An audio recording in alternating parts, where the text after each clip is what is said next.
સુરતમાં હાર્ટ એટેકથી મોતના બનાવો યથાવત હોય તેમ કબડ્ડીના ખેલાડીનું ઘરના સોફા પર બેઠા બેઠા મોત નીપજ્યું હતું. સુરતમાં હાર્ટ એટેકથી મોતના બનાવો યથાવત હોય તેમ કબડ્ડીના ખેલાડીનું ઘરમાં સોફા પર બેઠા બેઠા મોત નીપજ્યું હતું. સુરતમાં કબડ્ડીના ખેલાડીનું રહસ્યમય મોત નીપજ્યું છે. હાર્ટ એટેકના કારણે મોત થયું હોવાનું અનુમાન લગાવાઈ રહ્યું છે. 25 વર્ષીય કબડ્ડી ખેલાડી જય મુકુંદ પ્રજાપતિ સંપૂર્ણ તંદુરસ્ત હતો અને રાજ્ય કક્ષાનો કબડ્ડીનો ખેલાડી હતો, જે જીમમાંથી આવીને સોફા પર ચા પીવા બેઠો હતો ત્યારે અચાનક ઢળી પડતા મોત નીપજ્યું હતું.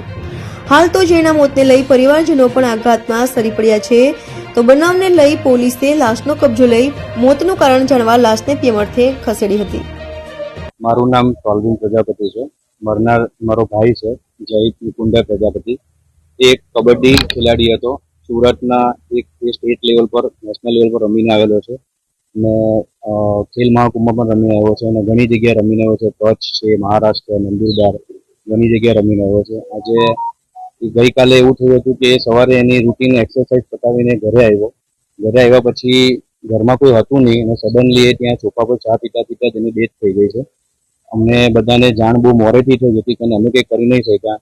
આજે કબડ્ડી જગતની અંદર જેટલા પણ સુરતના ખેલાડીઓ છે એ લોકો આજે એને એક શ્રદ્ધાંજલિ રૂપે એ લોકો એને જોઈ છે અને આજે બધું કબડ્ડી ખેલાડી જે છે બધા નિરાશ થયા છે આ જે બનાવ બન્યો છે એના કારણે. કેટલી ઉંમર છે અને શું નામ લાગી રહ્યું છે?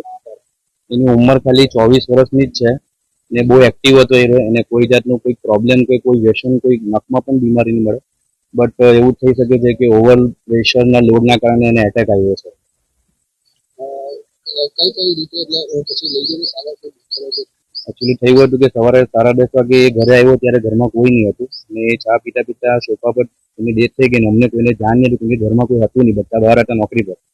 સાંજે 6 વાગે કાકા જ્યારે ઘરે આવ્યા એના પપ્પા ત્યારે દરવાજો ખોલ્યો ને ત્યારે એ જ સેમ સિટીમાં ત્યાં ગયો હતો ત્યારે બધાને ખબર પડી કે એમની ડેથ થઈ ગઈ છે.